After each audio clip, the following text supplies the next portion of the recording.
Good morning, YouTube friends and family, and welcome to today's edition of the Wellness Homesteader. So, this morning I had a few thoughts I would like to share with you. So, this is going to be kind of an inspirational talk. And I don't give a lot of those, but today I'm going to. So, one of the things that I received for Christmas is this little journal, and it is truly a journal where you can write. But what's so cool about it is it has quotes. And as I was flipping through this morning, and I thought I would use this for some of my YouTube journey and ideas that I had, I was struck by several things. And I thought, I'm just going to hop on real quick and share a video with you. So even if you're not participating in No Spin January, I do think there are things that I'm going to share today that might be of benefit to you. So, the very first thing is the quote that I just shared with you that says, "Amazing things come to those who are authentic." So, what I have noticed in my YouTube journey is I do watch other YouTubers, not to steal their content, but to improve the quality of my videos so I can bring you more value. Along with that, um, you kind of think, well, maybe I should be more like this or like that, or my theme should be different.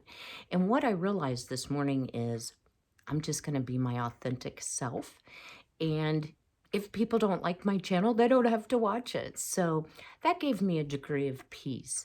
And I don't know if I've ever shared this with you all, but I struggle with anxiety. I have for almost 30 years. And I don't like taking anti-anxiety medication for a number of reasons, so I don't. And I've had to learn some self-help techniques to kind of get through it, talk myself off the ledge, etc. And I woke up this morning with horrible anxiety, which often happens. And so that's why I tried to center myself a little bit and, get some good points down that I could share with you. So here we go. I came up with 7 things. If you focus on gratitude and contentment, you will not feel that need that you're not enough and you have to spend money. One of my favorite YouTubers has a dream kitchen. And I've often thought, wow, if I had a kitchen like that, maybe more people would subscribe or they would like my channel better. But something you all don't know about me is I have been divorced for about 25 years.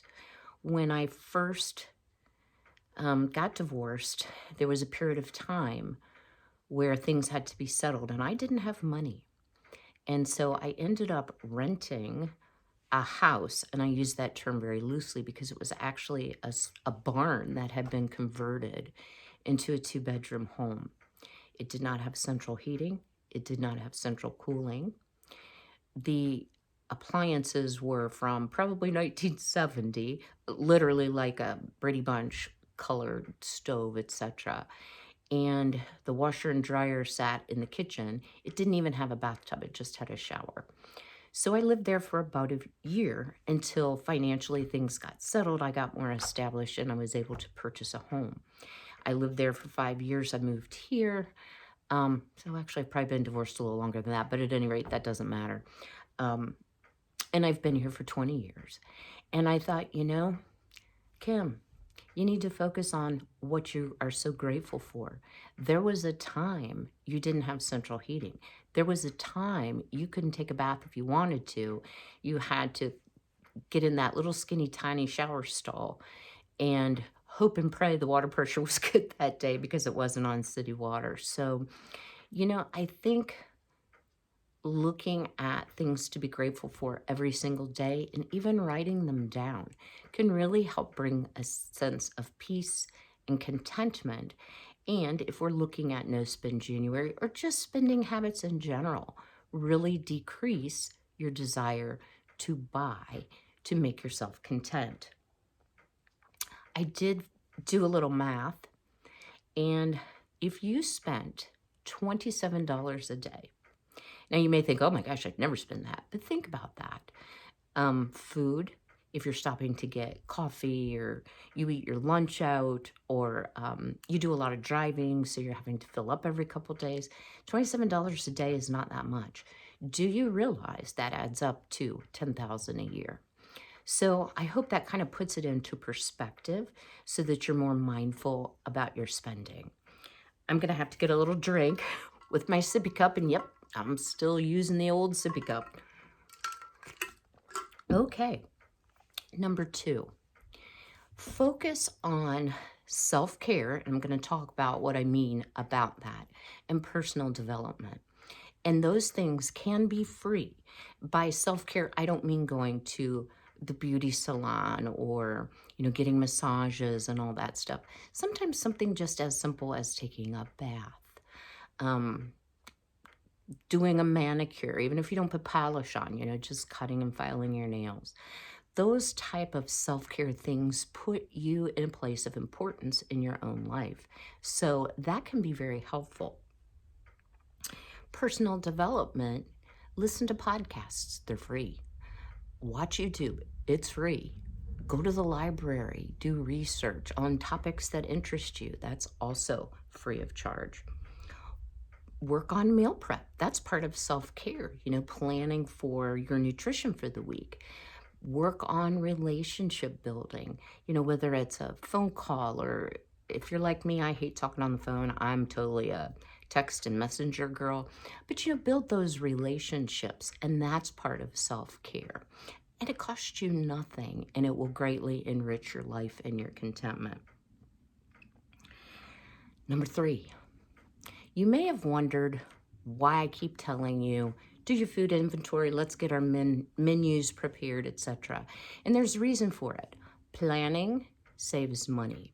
And the reason it saves money is it stops you from impulse buying. So, it's 4 o'clock, you need to get dinner on the table for your family, just say, and you haven't planned ahead. So you end up ordering out pizza or going out to eat. Planning ahead can really be beneficial. It can also help you, if you're like me and you struggle with anxiety, it can help you feel like you have things under better control because you already know what you need to do. One of the things I do want to share with you, and I am going to do a video on it, is I like frozen waffles. And I'm not buying frozen waffles because that is not part of No Spend January. But I have an excellent recipe that takes some planning and time that's actually made with protein powder, oatmeal, and egg whites. So I'll be sharing that with you because it's inexpensive, and you could certainly do it with without the protein powder as well.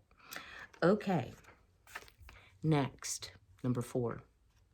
What do I really need versus what I'm being told I need?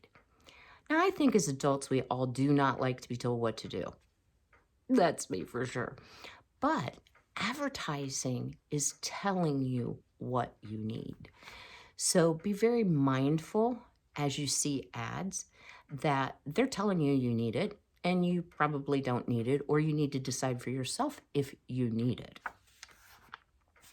Number 5, comparison. Comparison is the thief of your joy. So I'm never going to be the most famous YouTube star, and that's never been my goal, actually. But there are times where I do compare myself to big channels to see, okay, what are they doing differently, not content-wise as much as, maybe production-wise or environment-wise, that I could change to enhance and bring more value to my channel.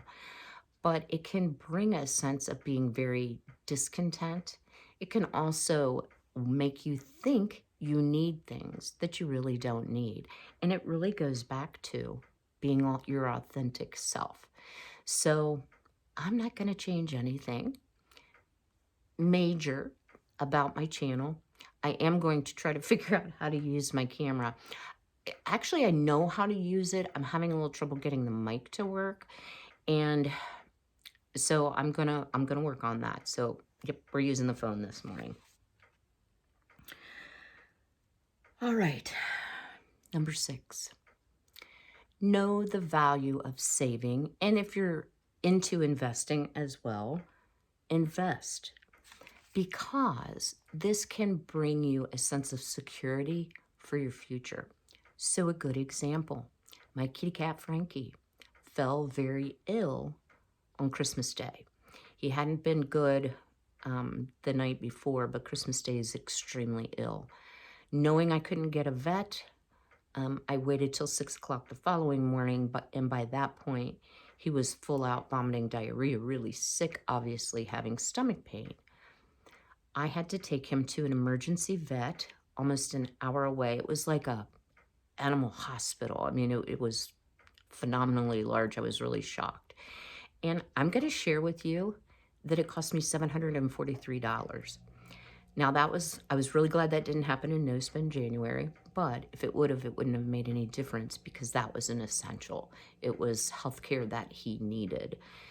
But I think saving really helps you to feel more secure that if something comes up, your car breaks down, your washer quits working, your stove blows up, whatever, that you have a way that you can replace those type of items and go on living a very contented life. And then finally, number 7, and this is kind of what I just said, but not spending money frivolously can really bring you a sense of security. You don't feel that, oh, at the end of the month when you balance your checkbook.